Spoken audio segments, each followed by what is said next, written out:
Mga settings na kailangan natin at toggle off. Para matagal malobat ang battery ng ating cellphone at para mabilis din ma-full charge. Kung papaano sundan nyo lamang po ito. Buksan lamang po natin ang ating phone settings, scroll up at hanapin ang Google. Pindutin ang All Services. Pindutin ang Cross-Device Services. Then dapat naka-toggle off. Then next is yung device, tap lang po natin.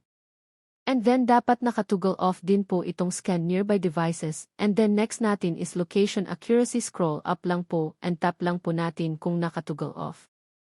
Naman sa inyong phone ang location and toggle off nyo naman ang location accuracy. And then back ka lang, next naman natin ang usage and diagnostics and dapat naka-toggle off din ito. Pag naka-off na po, back lang po tayo, search po natin dito ang Wi-Fi scanning, dapat ay naka-toggle off din po ito. Next naman po is yung Bluetooth scanning, dapat naka-off din po.